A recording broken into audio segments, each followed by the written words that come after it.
The sound of water trickling over smooth stones should have been peaceful. But something was terribly wrong with the picture before him. As Jackson Wesley rode his sorrel mare along the creek bed that hot August afternoon in 1878. A flash of blue fabric floated just beneath the surface, and then he saw her, a woman's body drifting face down in the shallow waters of Resaca Creek just outside Brownsville, Texas. Jackson didn't hesitate. He threw himself from the saddle before his horse had fully stopped, boots splashing into the creek as he waded toward the lifeless form.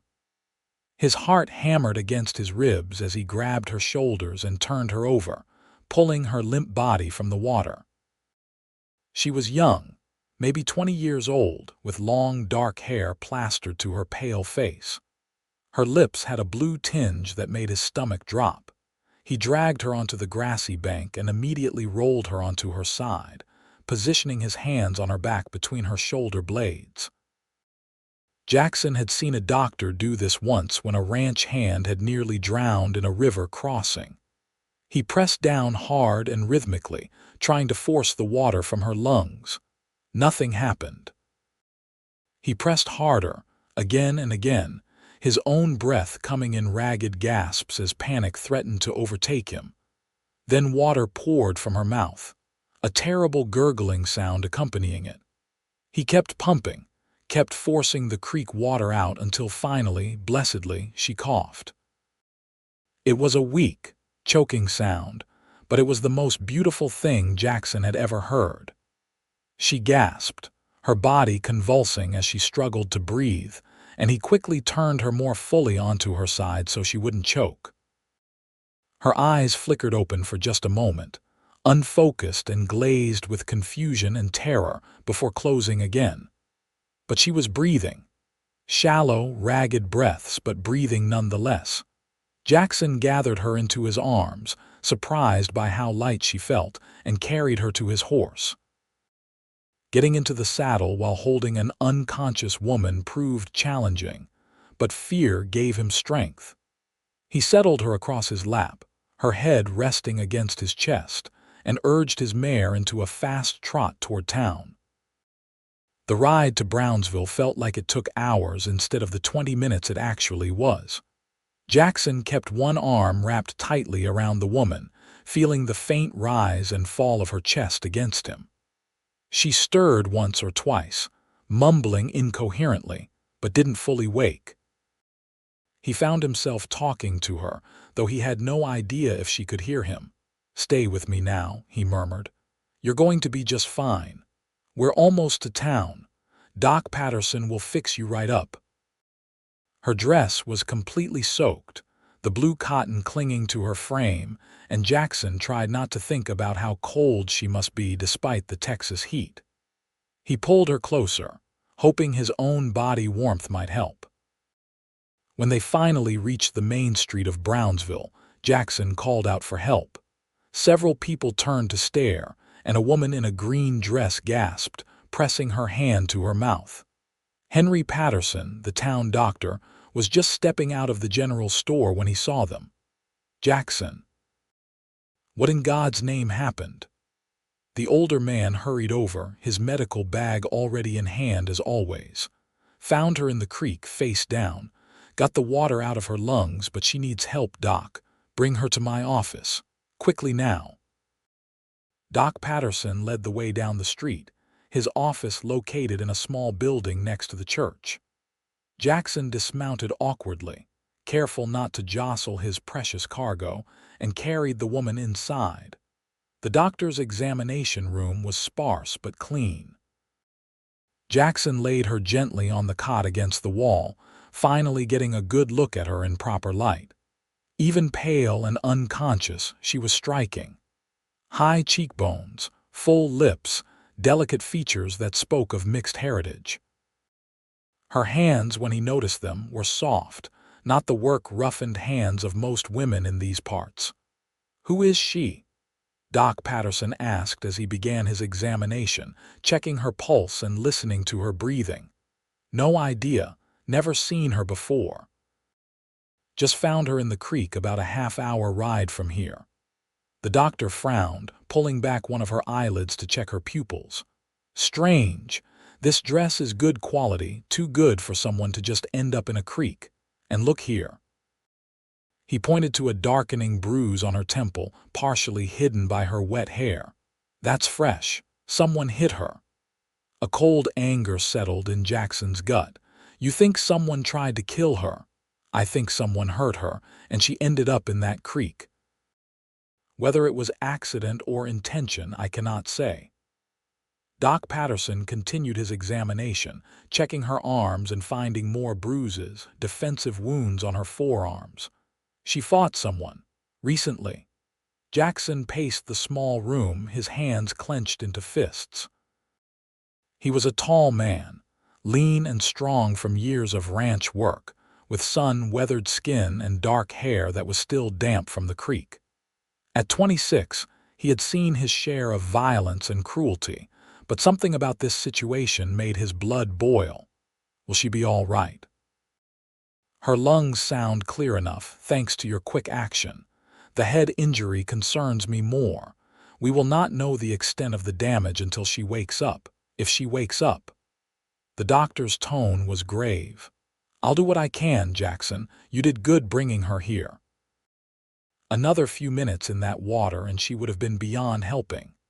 The woman stirred then, a soft moan escaping her lips. Both men moved closer as her eyes flickered open. They were green, Jackson noticed, a striking shade like spring grass. They darted around the room in confusion and fear before landing on him. She tried to speak, but only a hoarse whisper emerged. You're safe, Jackson said quickly, kneeling beside the cot so he would not tower over her. You're with Doc Patterson in Brownsville. I found you in the creek. Do you remember what happened? Her brow furrowed with concentration, and then pain flashed across her features. She lifted a trembling hand to her head, touching the bruise gingerly. Her lips moved, forming words that barely had sound. They tried to. Her eyes filled with tears and she started to shake, her breathing becoming rapid and panicked. Easy now, Doc Patterson said in his calm, professional voice. You're safe here. No one is going to hurt you. Can you tell us your name? She swallowed hard, wincing at what must have been a painful throat from the creek water. Grace, she whispered. Grace Oakes. Well, Miss Oakes, I'm Dr. Henry Patterson, and this is Jackson Wesley. He pulled you from the creek and saved your life. You're a very lucky woman. Grace's eyes moved back to Jackson, and something in her expression made his heart skip. Thank you, she managed, and then her eyes rolled back and she slipped into unconsciousness again. That's normal, the doctor assured Jackson, seeing the alarm on his face. Her body needs rest to heal. Why don't you go get Sheriff Morrison and tell him what happened? He will want to investigate. Jackson nodded reluctantly, not wanting to leave but knowing the doctor was right. He took one last look at Grace Oakes, committing her features to memory, then headed out to find the sheriff. Sheriff William Morrison was a grizzled man in his 50s who had seen more than his share of trouble on the border between Texas and Mexico. He listened to Jackson's story with growing concern, taking notes in a small leather-bound book he carried. Grace Oakes, you say? That name sounds familiar. He scratched his gray beard thoughtfully. There was a family by that name used to live over in Matamoros across the river. English father, Mexican mother. Caused quite a stir when they married, but they were good people. Had a daughter, I believe. Could be her, Jackson said. She's got that look like mixed heritage. I'll ask around, see what I can find out. You did right bringing her in, Jackson. Creek's been low this year, but that current can still be dangerous if someone is injured and cannot fight it. The sheriff stood, adjusting his gun belt. I'll ride out to where you found her, see if there's any sign of what happened. You staying in town? I need to get back to the ranch, but I'll be back tomorrow to check on her. Jackson surprised himself with the certainty in his voice. He barely knew this woman, had only just pulled her from the creek, but already he felt responsible for her, connected to her in some inexplicable way. The sheriff gave him a knowing look but said nothing, just tipped his hat and headed out. Jackson returned to Doc Patterson's office to find the doctor had changed Grace into a clean, dry nightgown and covered her with blankets. She looked impossibly small and fragile lying there, her dark hair spread across the white pillow. "I gave her some laudanum for the pain," the doctor explained. "She'll sleep through the night. I'll keep watch on her. You should get home, Jackson. Your father will be wondering where you got to." Jackson nodded, though leaving felt wrong somehow. He approached the cot, looking down at Grace's peaceful face. In sleep, with the fear and pain smoothed away, she was beautiful. He found himself wondering what her smile looked like, what her voice sounded like when it was not roughened by creek water and trauma. "I'll be back tomorrow," he said quietly, not sure if he was telling the doctor or the sleeping woman. The ride back to the Wesley ranch gave Jackson too much time to think. His mind kept returning to the image of Grace floating in that creek, so close to death. What if he had ridden a different path today? What if he had been just a few minutes later? The thought made him feel sick. His father, John Wesley, was waiting on the porch when Jackson rode up. The older man was a weathered version of his son, his hair more gray than black now, his face lined from decades under the Texas sun. "You're late," he called out. "Everything all right?" Jackson dismounted and began unsaddling his horse, telling his father about finding Grace in the creek. John listened in silence, his expression growing more troubled. "That's a dangerous business, son. Someone tried to hurt that girl, maybe kill her. You don't want to get mixed up in that." "I already am mixed up in it, Pa. I pulled her out of that creek. I cannot just forget about her now." John sighed, recognizing the stubborn set to his son's jaw. Jackson had inherited that from his mother, God rest her soul. "Just be careful. This close to the border, there's all kinds of trouble that can find a person. Bandits, smugglers, men running from the law on both sides of the river." "I know, Pa, but she needed help.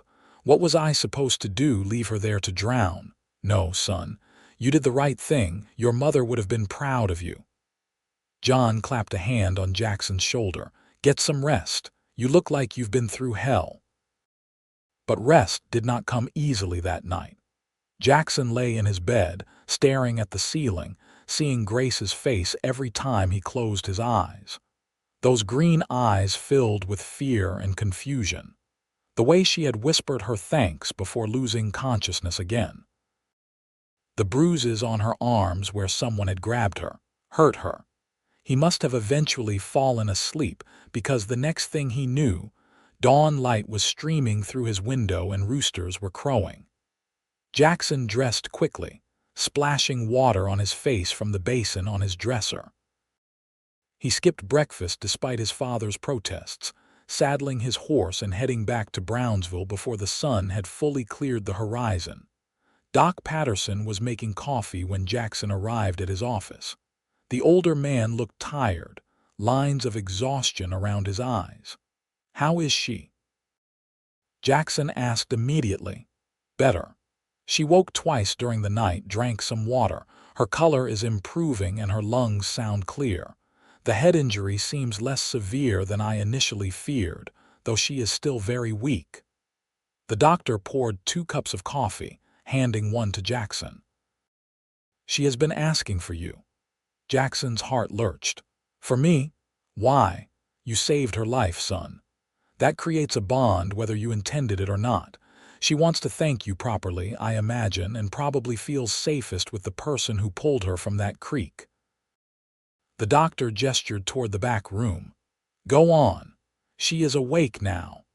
Jackson approached the door to the examination room with unexpected nervousness. He had faced down charging bulls, broken wild horses, stared down the barrel of a gun more than once, but somehow the thought of talking to Grace Oakes made his palms sweat. He knocked softly on the door frame. "Miss Oakes, it's Jackson Wesley. May I come in?" "Yes, please." Her voice was still hoarse but stronger than yesterday. Jackson entered to find Grace sitting up in the cot, pillows propped behind her. Someone, probably Doc Patterson's housekeeper, Mrs. Chen, had braided her long dark hair. The bruise on her temple stood out starkly against her pale skin, but her eyes were clear and focused as they fixed on him. "Mr. Wesley," she said softly, "the doctor told me you saved my life. I don't know how to thank you properly for such a gift." Jackson pulled a chair closer to the cot and sat down, suddenly feeling awkward. "No thanks necessary, Miss Oakes. Anyone would have done the same." "But it was not anyone. It was you." She held his gaze, and Jackson felt something shift in his chest, like a key turning in a lock. "I owe you everything. Can you tell me what happened? Who hurt you?" He saw her flinch at the question and immediately regretted his bluntness. "I'm sorry if you're not ready to talk about it." "No," Grace interrupted, her voice firmer now. "You deserve to know, you and the sheriff both." She took a shaky breath, her hands twisting the blanket in her lap. "My father died 6 months ago. He owned a trading business in Matamoros, importing goods from both sides of the border. When he died, the business should have passed to my mother and me, but my father's business partner, Martin Crane, had other ideas." Jackson listened intently as Grace continued, her voice sometimes faltering but growing stronger as she told her story. "Crane wanted the business for himself. He started pressuring my mother to sell to him for a fraction of what it was worth. When she refused, things became difficult. Shipments went missing, suppliers stopped working with us, customers were told we were unreliable. My mother's health was never strong, and the stress." Grace's voice cracked. "She passed away 3 weeks ago."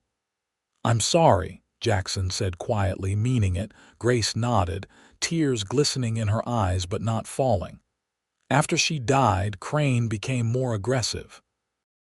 He said I had no right to run a business as a woman alone, that I should be grateful he was willing to take it off my hands at all. Yesterday, he came to my home with 2 of his men. He had papers, a bill of sale he wanted me to sign. When I refused, he became angry. He said I was being foolish, that a woman like me had no business refusing him." She touched the bruise on her temple. "One of his men grabbed me when I tried to leave. We struggled. I remember Crane hitting me, and then everything went dark. When I woke up, I was in the water, choking, drowning." Fury burned through Jackson, hot and righteous. "They threw you in the creek to die. I believe they thought I was already dead when they dumped me there, that I would wash downstream and never be found, or if I was, it would look like an accident. A woman overcome with grief drowning herself." Grace's voice was bitter now. "Convenient for Crane. With me gone, the business would likely default to him as my father's partner. The sheriff needs to hear this," Jackson said, standing. "Crane cannot be allowed to get away with this." "Wait." Grace reached out, her hand catching his arm. The touch sent a jolt through Jackson, and from the way her eyes widened slightly, she felt it too. She pulled her hand back quickly. "It is my word against his and 2 of his men.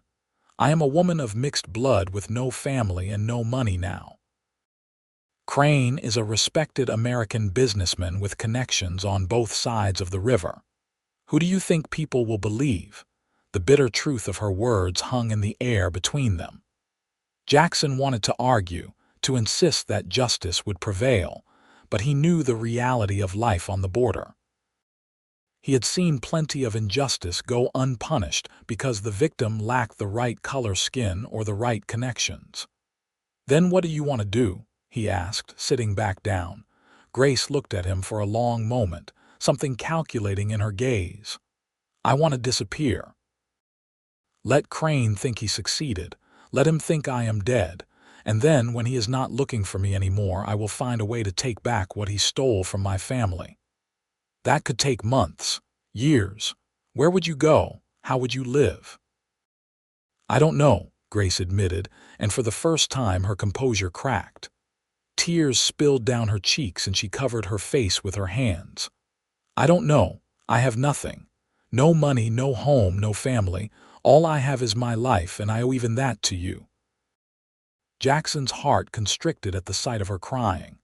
Without thinking, he moved from the chair to sit on the edge of the cot, gently pulling her hands from her face. She looked up at him, vulnerable and afraid, and something in him shifted irrevocably. "You're not alone," he heard himself say. "You can come stay at my father's ranch. We have a housekeeper who just left to care for her sick mother. You could take her place for a while, just until you figure out what to do next. You would have a roof over your head, food, and protection. Why would you do this for me? You don't even know me." Jackson asked himself the same question and found he could not fully answer it. There was something about Grace that called to him, made him want to protect her, help her. Maybe it was the way she had fought to stay strong even as her world crumbled. Maybe it was the fire he saw in her eyes when she talked about getting back what was stolen from her. Or maybe it was something simpler and more profound than he could put into words. "Because it's the right thing to do," he said finally. "And because I want to." Grace studied his face, searching for something. Whatever she saw there must have satisfied her because she nodded slowly. "All right. Thank you, Mr. Wesley, for everything. Call me Jackson. If you're coming to live at the ranch, even temporarily, we should at least be on first-name terms." A small smile flickered across her lips, the first he had seen from her, and it transformed her face from merely pretty to genuinely beautiful. "All right, Jackson, and please call me Grace." Over the next few days, a plan took shape. Doc Patterson agreed to tell anyone who asked that the woman Jackson had pulled from the creek had died despite his best efforts. Her body, he would say, had been buried in the paupers section of the cemetery. The sheriff was harder to convince, but when Jackson explained Grace's situation and her fears about Crane, Morrison reluctantly agreed to go along with it. "I'll keep digging into Crane's business," the sheriff promised. "Quietly. If he's done this to Grace, he has likely done it to others. Men like that get greedy, make mistakes. I'll be watching for his." When Grace was strong enough to travel, Jackson brought her to the ranch. His father took the news of their new housekeeper with raised eyebrows but no objections. John Wesley was a fair man who had loved his Mexican wife, despite the disapproval of many in their community. He understood what it was like to be judged for whom you loved, for refusing to follow society's narrow rules. "You're welcome here, Miss Oakes," he told Grace warmly. "Any friend of Jackson's is family to us." Grace settled into life at the ranch with surprising ease. She was a hard worker, taking over the cooking and cleaning with efficiency. But she was also curious, asking questions about the ranch operations, the cattle, the horses. Jackson found himself spending more and more time at the house instead of out on the range, drawn by the excuse to talk with her as she worked. They fell into an easy rhythm, rising with the sun. Grace would make breakfast while Jackson and his father tended to the morning chores, then they would all eat together. During the day, while Grace kept house, Jackson worked the ranch, but he always made sure to come in for the noon meal. Evenings were spent on the porch, talking as the sun set and painted the sky in shades of orange and purple. Jackson learned that Grace was smart, well educated by a mother who had insisted her daughter learn to read and write in both English and Spanish. She had a quick wit and a sharp tongue when provoked, but also a kindness that showed in how she cared for the ranch animals and insisted on feeding the strays that wandered by. For her part, Grace found herself drawn to Jackson in ways that both thrilled and frightened her. He was different from any man she had known. strong but gentle, confident but not arrogant. He listened when she spoke, truly listened, treating her opinions as valuable. He never once suggested she was less capable because she was a woman or because of her mixed heritage. And when he smiled at her, which was often, it made her heart race in a way that had nothing to do with fear. One evening, about a month after Grace's arrival, they sat on the porch after John had retired for the night. The air was finally cooling after another scorching day, and cicadas sang in the darkness beyond the lamplight. "Tell me about your mother," Grace said quietly. She had seen the portrait hanging in the parlor, a beautiful woman with dark hair and warm eyes. Jackson was silent for a moment, his gaze distant. "She was the kindest person I ever knew. My father met her in Mexico City when he was there on business. She was from a good family, educated, refined. Her parents were furious when she wanted to marry an American rancher and move to Texas. They disowned her. That must have been hard for her." "It was. She missed them every day, I think, but she never regretted her choice. She loved my father completely and he loved her. They showed me what real love looks like, the kind that endures despite everything the world throws at it." Jackson turned to look at Grace. "She died when I was 19. Fever took her fast. There was nothing anyone could do." "I'm sorry, Jackson. She would have liked you," he said softly. "You remind me of her in some ways, strong, brave, not willing to let the world tell you what you can or cannot be." Grace felt heat rise to her cheeks at the compliment.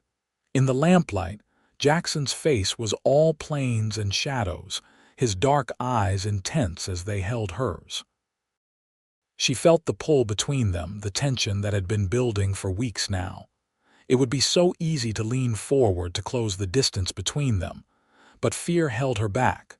"I'm not brave," she whispered. "I'm hiding, running away. You're surviving. That takes its own kind of courage." Jackson reached over and took her hand, his calloused palm warm against hers. "And you're not running away. You're regrouping, getting stronger, planning your next move. That's smart, not cowardly." His faith in her made Grace want to cry. She squeezed his hand, unable to find words adequate to express what she felt.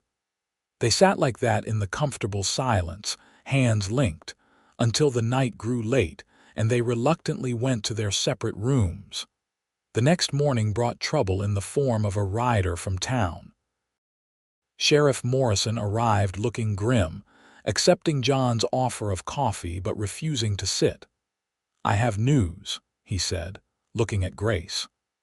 "Martin Crane has taken over your father's business. He filed papers claiming you had signed it over to him before your death.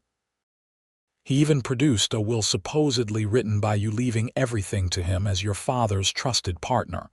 Grace's face went white, then red with fury. "That's a forgery. I never signed anything over to him." "I know that, and you know that, but the courts don't. The judge accepted his documents, and it's all legal now as far as the law is concerned." The sheriff's expression was sympathetic. "I'm sorry, Miss Oakes. I tried to raise questions, but without you there to contest it, and with Crane's story about your grief and despair leading to your drowning, well, there was nothing I could do." Jackson moved to stand beside Grace, his presence solid and supportive. "There has to be something we can do. He cannot just get away with this. The law says he can, and he has. Unless we can prove he forged those documents, or better yet, prove he tried to murder Miss Oakes, he is untouchable." Morrison drained his coffee cup. "I'm not giving up, understand? I'm watching him, waiting for him to make a mistake. Men like Crane always do eventually. But for now, he thinks he won." After the sheriff left, Grace paced the parlor like a caged animal, her hands clenched into fists. Jackson and his father watched, giving her space to process her anger. "I want to kill him," she finally said, her voice shaking. "I want to march into Matamoros and put a bullet in his lying, stealing heart." You would hang for it, Jackson said quietly, and he would still have everything he stole. That's not justice, Grace. That's just more tragedy. She whirled on him, eyes blazing. Then what do you suggest? That I just accept it, let him win? No, I suggest we think about this carefully. You said yourself that the best revenge is taking back what he stole, so we figure out how to do that. Jackson stood, moving toward her. Grace, you are alive. That's the most important thing. You are safe here. The rest we can work on. He murdered my parents, Grace said, and suddenly the fight drained out of her. Her knees buckled and Jackson caught her, holding her up as sobs racked her body. My father's stress caused the heart attack that killed him. My mother's grief destroyed her health.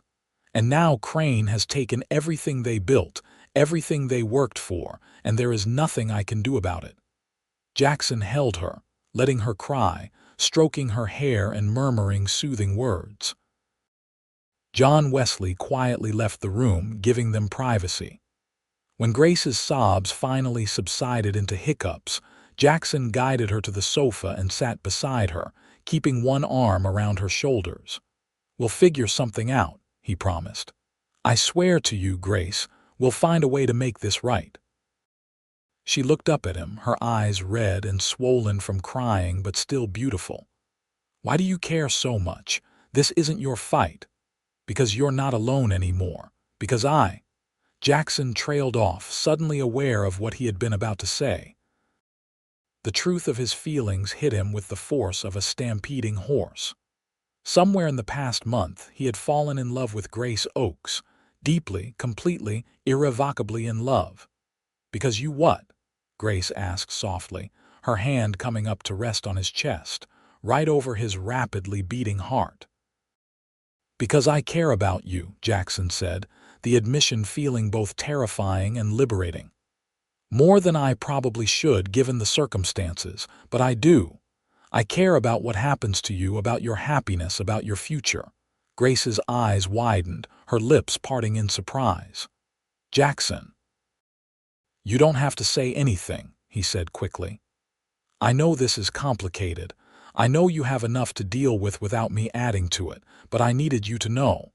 Whatever happens, whatever you decide to do, I'm on your side. For a long moment, Grace just looked at him, her green eyes searching his face. Then, slowly, she leaned forward and pressed her lips to his in a soft, tentative kiss. Jackson froze in surprise for a heartbeat before responding, his hand coming up to cup her face as he kissed her back. It was sweet and gentle, full of promise and possibility. When they finally pulled apart, Grace rested her forehead against his. I care about you too, she whispered. I think I have since the moment I woke up and saw you sitting beside me in the doctor's office. You looked so worried, like my well-being actually mattered to you. It did. It does. More than anything. Jackson kissed her again, longer this time, deeper. When they broke apart, they were both breathing hard, and the world felt different somehow, brighter and full of hope despite everything. Over the following weeks, Jackson and Grace grew closer, their relationship deepening from friendship into something more. They were careful around John, not wanting to disrespect his house, but there were stolen kisses in the barn, hands held under the dinner table, long walks in the evening where they talked about everything and nothing. Grace also began to change. The haunted, frightened look in her eyes faded, replaced by determination. She started asking Jackson to teach her things, how to ride better, how to shoot, how to handle herself in a fight. He taught her willingly, impressed by her quick learning and natural ability. Why all this? He asked one afternoon after she had successfully hit a line of bottles he had set up on the fence for target practice. Because I will not be helpless again, Grace replied, reloading the pistol with practiced efficiency. When the time comes to face Crane, I want to be ready. I want him to look me in the eye and know that he failed to kill me, that I am stronger than he ever gave me credit for. Jackson felt a surge of pride and love so strong it nearly knocked him over. This woman, this incredible, fierce, beautiful woman, had somehow become the center of his world. That night after dinner, Wesley called them both into the parlor. He looked serious, and Jackson felt a moment of worry. Had they been too obvious about their feelings? Was his father upset? "I have been thinking," John began, settling into his favorite chair. "About your situation, Miss Oakes, and about a possible solution." Grace sat forward eagerly. "What kind of solution?" "Crane took over the business because you were legally dead and he had forged documents. But what if you were not dead? What if you reappeared with a new name, a new identity, with backing from an established American family?" Jackson caught on immediately. "You want her to marry me?" "I am suggesting it as an option," John said carefully. "If Grace became Grace Wesley, wife of my son, she would have legal standing and protection. As a married woman with an American surname and the backing of our ranch, she could not be so easily dismissed or intimidated. She could challenge Crane's claims, contest the documents in court." "But it would be a lie," Grace said slowly. "A marriage of convenience, not love." Jackson reached for her hand. "It doesn't have to be." Grace turned to look at him, surprise and hope warring on her face. "What are you saying?" "I'm saying that I love you, Grace Oakes. I know it's fast. I know we have not known each other long, but I know my own heart. I want to marry you, not just to help you get your business back, but because I cannot imagine my life without you in it." Jackson dropped to one knee in front of her, still holding her hand. "Marry me. For real, not just for show. Marry me because you want to build a life together, whatever that looks like." Tears streamed down Grace's face as she nodded. "Yes. Yes, I will marry you, Jackson Wesley. I love you too, so much it scares me sometimes." Wesley beamed as Jackson pulled Grace into his arms, kissing her thoroughly while his father tactfully looked away. When they finally came up for air, John produced a bottle of whiskey he had been saving for a special occasion, and they toasted to the future, to love, and to justice. They were married a week later by the traveling preacher who came through Brownsville once a month. It was a small ceremony, just the three of them plus Doc Patterson and Sheriff Morrison as witnesses, but it was perfect. Grace wore a simple cream-colored dress that Mrs. Chen had helped her alter from one that had belonged to Jackson's mother. Jackson wore his best suit, his hair slicked back, and his hands shaking slightly as he slipped a simple gold band onto Grace's finger.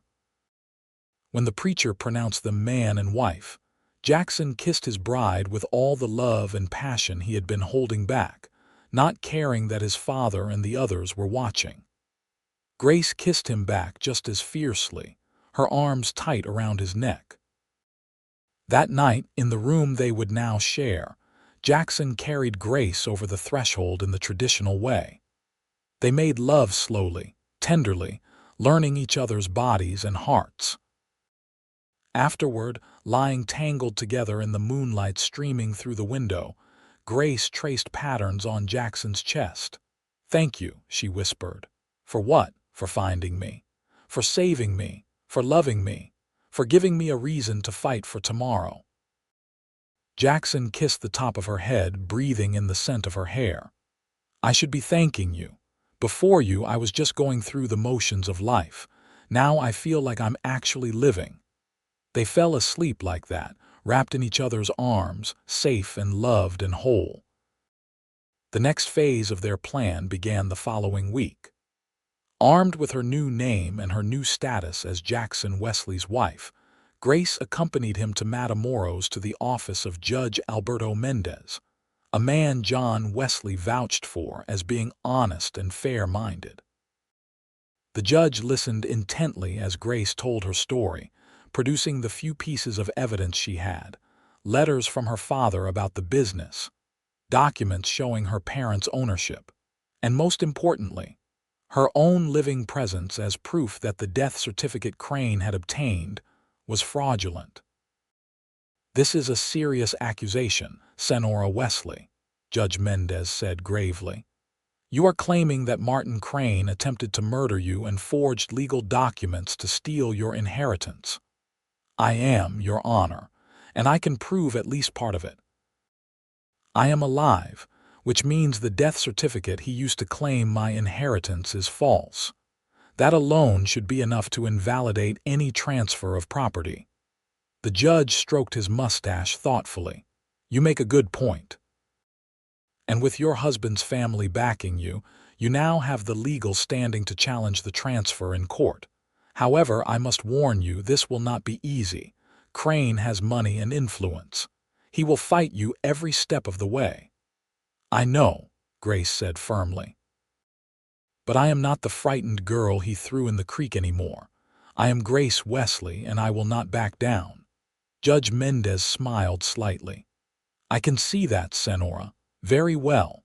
I will file the paperwork to contest the transfer of property. We will schedule a hearing for 3 weeks from today. Be prepared to fight for what is yours." Word of Grace's miraculous resurrection spread quickly through Matamoros and Brownsville. The story had everything people loved: mystery, attempted murder, romance, and a young woman rising from what should have been her grave to fight for justice. Public opinion began to swing in Grace's favor, especially among the Mexican community who remembered her mother with fondness. Martin Crane, predictably, was furious. He sent threatening letters, tried to intimidate witnesses, and used every legal trick he could think of to delay the hearing. But he had made one critical mistake. He had assumed Grace was dead and had gotten sloppy in covering his tracks. Sheriff Morrison, who had been quietly investigating for months, finally caught the break he needed. One of the men who had been with Crane the day he attacked Grace, a man named Robert Hayes, got drunk in a cantina and started bragging about how they had dumped a woman in the creek to drown. The sheriff arrested him immediately, and when faced with the choice between hanging for murder or testifying against Crane, Hayes sang like a bird. The hearing became a sensation. The courtroom was packed with people eager to see justice done. Grace sat at the plaintiff's table wearing a proper lady's dress and hat. Jackson beside her holding her hand, his presence a silent statement of support. Martin Crane took the stand, confident and smooth, spinning a tale of grief and confusion, claiming the documents were legitimate and that Grace must be an imposter trying to steal from him. But when Robert Hayes testified, describing in graphic detail how Crane had struck Grace and ordered them to dump her body in the creek, the confidence drained from Crane's face. Then Grace herself took the stand. She testified calmly and clearly, walking the court through everything that had happened. She showed them the scars from the attack, the bruises that had taken weeks to heal. She presented letters in her own handwriting from before her supposed death, and Judge Mendez verified that the handwriting matched her current signature, proving she was who she claimed to be. The coup de grace came when a handwriting expert testified that the signature on the documents transferring the business to Crane was a forgery, bearing only a superficial resemblance to Grace's actual signature. The verdict was swift and unanimous. The transfer of property was nullified, all assets were returned to Grace, and Martin Crane was arrested on charges of attempted murder, fraud, and forgery. He would spend the next 20 years in prison if he was lucky, the gallows if he was not. As they left the courthouse, Grace was swarmed by well-wishers and reporters. Jackson kept his arm around her, helping her navigate through the crowd. When they finally reached their wagon, Grace turned and buried her face in his chest, shaking. "It's over," she said, her voice muffled by his shirt. "It's finally over." Jackson held her tight. "You did it. You won." "We won," Grace corrected, looking up at him with eyes full of love and gratitude. I could never have done this without you." Taking back the business meant big changes for all of them. Grace could not run an import and export company from a ranch outside Brownsville, which meant decisions had to be made.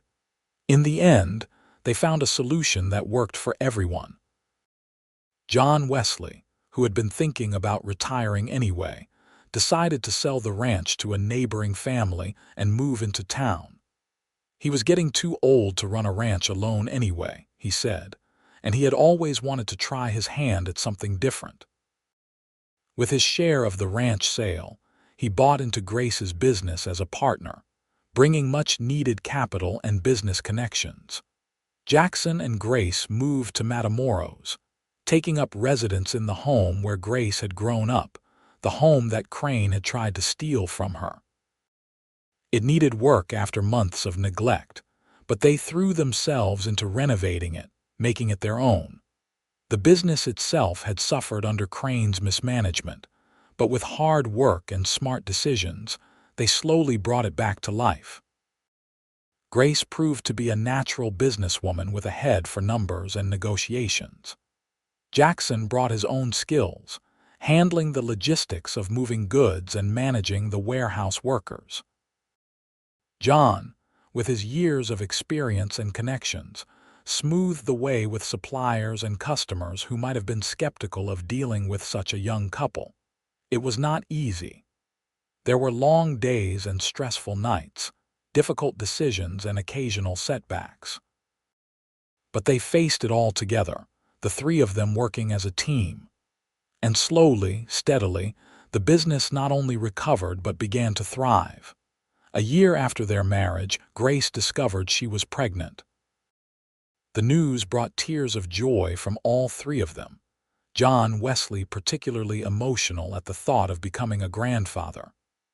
Jackson was simultaneously thrilled and terrified, staying up late reading every book on childbirth and babies he could get his hands on. Grace gave birth to a healthy baby boy on a warm spring morning in 1880. They named him John, after his grandfather, with the middle name Thomas after Grace's father.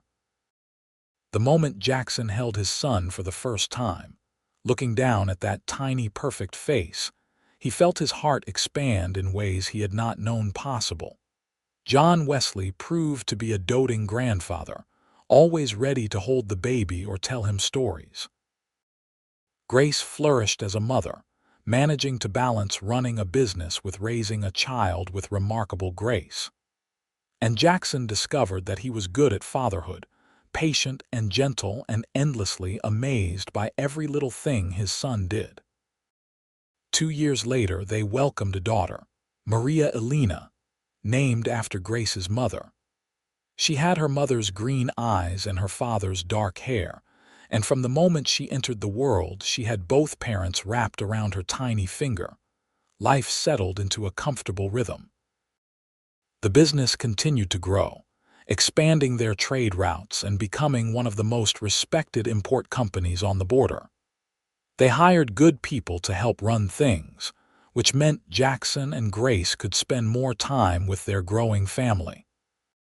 John Wesley lived to see both his grandchildren grow into bright, curious toddlers. He died peacefully in his sleep when Jackson's son was 5 and daughter was 3. Content in the knowledge that his son was happy and his family was thriving. They buried him next to Jackson's mother in the Brownsville cemetery, a reunion after years apart. As the years passed, Jackson and Grace's love only deepened. They had built something real and lasting, a life full of purpose and passion. The business continued to prosper, but it was never just about money. They treated their employees fairly, paid good wages, and built a reputation for honesty and integrity that made them successful. Their children grew up bilingual and bicultural, comfortable in both the Mexican and American worlds, never having to choose between the two halves of their heritage the way Grace had sometimes felt forced to. Jackson made sure of that, teaching them that their mixed background was a gift, not a burden on warm evenings. Jackson and Grace would often sit on the veranda of their home, watching the sunset paint the sky in brilliant colors. Sometimes they talked about the journey that had brought them here, from that terrible day in the creek to this beautiful life they had built together. Other times they just sat in comfortable silence, hands linked, needing no words to communicate their love. "Do you ever think about what might have happened if you had ridden a different path that day?" Grace asked one evening, her head resting on Jackson's shoulder while their children played in the garden. "Every day," Jackson admitted. "And every day I thank God that I rode the path I did. Finding you was the best thing that ever happened to me." Grace turned to kiss him, slow and sweet. "You didn't find me, Jackson. You saved me. In every possible way a person can be saved." "We saved each other," Jackson corrected gently. "Before you, I was just existing, going through the motions. You gave me purpose, passion, a reason to be better than I was. You made me want to build something meaningful." "We built it together," Grace said, gesturing to the home around them, the business they had grown, the family they had created. "All of this, we did it together." As the sun sank lower and the sky turned from orange to purple to deep blue, their children ran up to the veranda, breathless and laughing. Young John wanted his father to see the bug he had found, while Maria insisted her mother had to see the flower she had picked. Jackson and Grace shared a smile over their heads, that look that passed between longtime partners who had weathered storms and come out stronger. That night, after the children were asleep, Jackson and Grace lay in bed talking quietly about their plans for the future. They wanted to expand the business into new territories, maybe start a school for children on both sides of the border. There was so much they wanted to do, so much life still to be lived. "I love you," Jackson said, pulling Grace close. "I will never stop being grateful that I found you that day." "I love you too," Grace replied, kissing him softly. "You are my hero, Jackson Wesley. You always will be." Years continued to pass in a blur of happiness and hard work. Young John grew into a serious boy with his father's sense of responsibility and his mother's sharp mind. He loved the business, often accompanying Jackson to the warehouse to learn about imports and exports. Maria was more adventurous, inheriting her mother's fierce spirit and determination. She learned to ride horses like her father and could argue a point as skillfully as any lawyer. When their son was 12 and daughter was 10, Grace found herself pregnant again, a surprise that delighted everyone.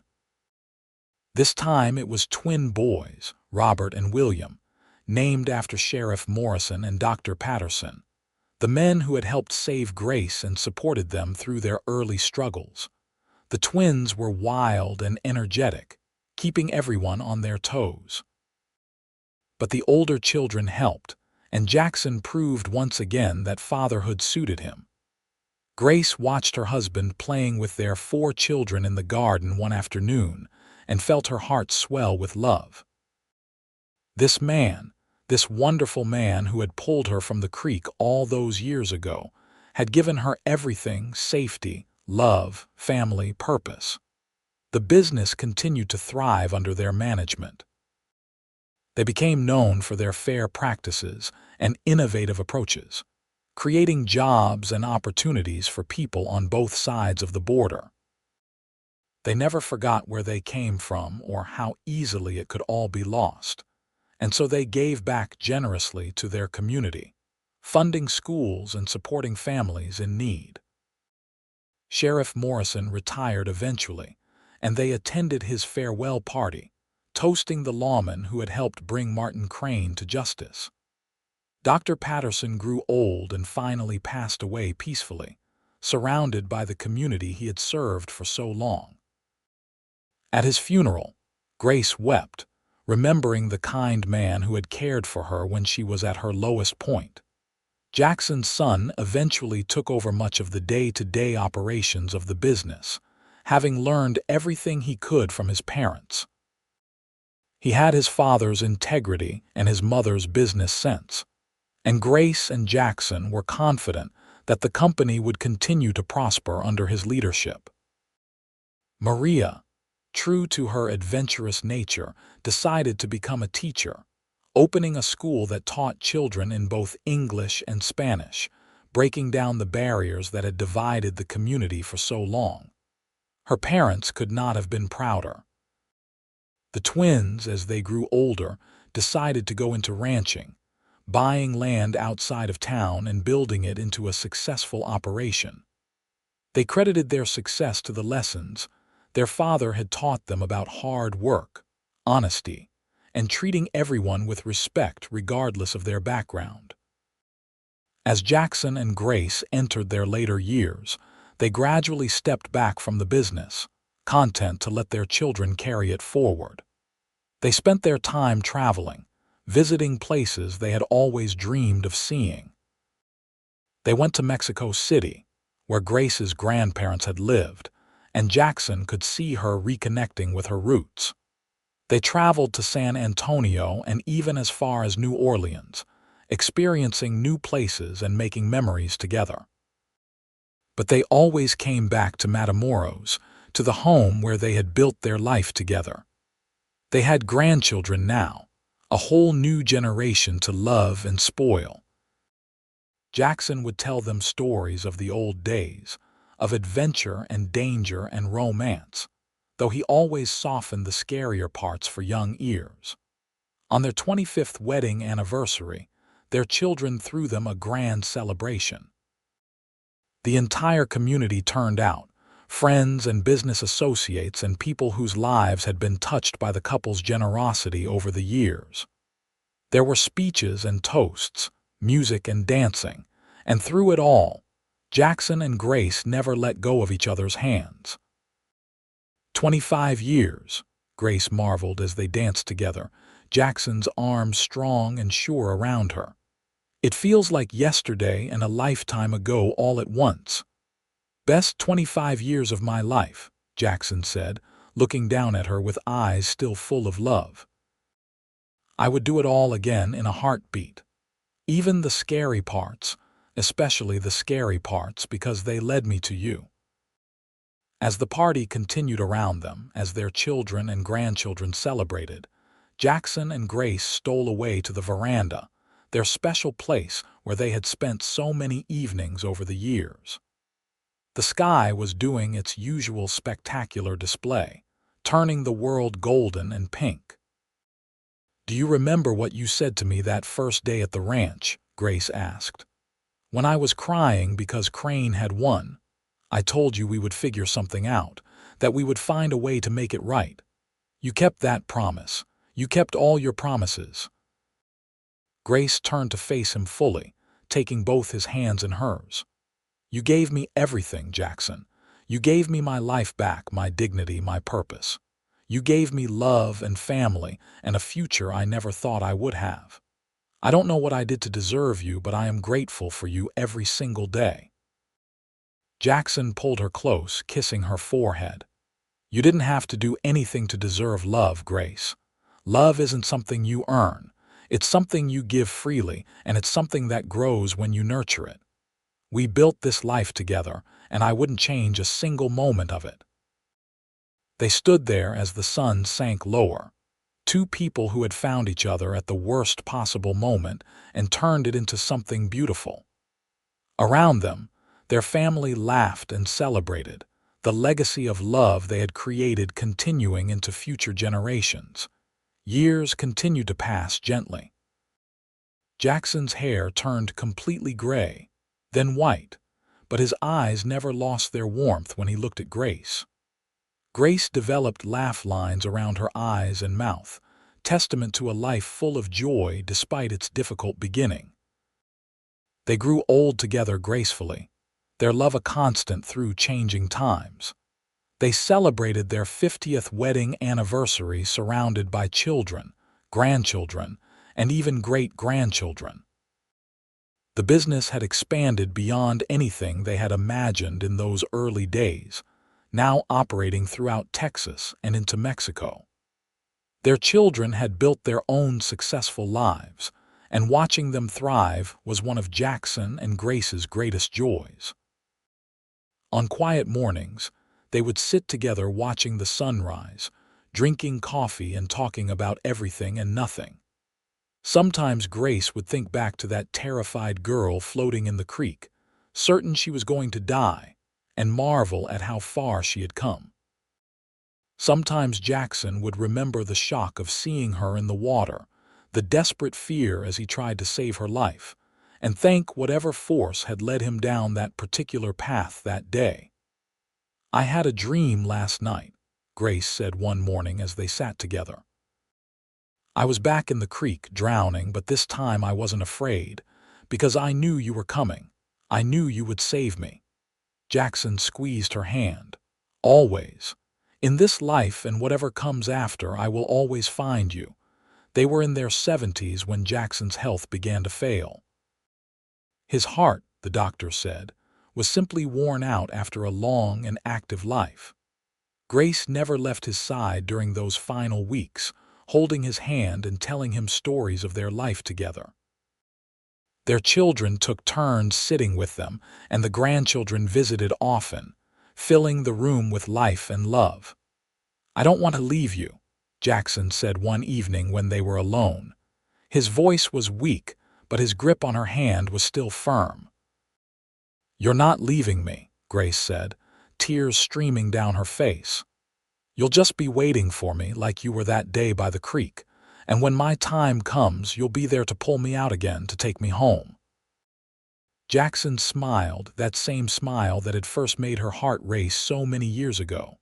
"That's right, I'll be waiting, but don't rush, my love. Stay here with our family. Watch our grandchildren and great-grandchildren grow, live the life we built together." "I will, I promise." Grace leaned down and kissed him gently.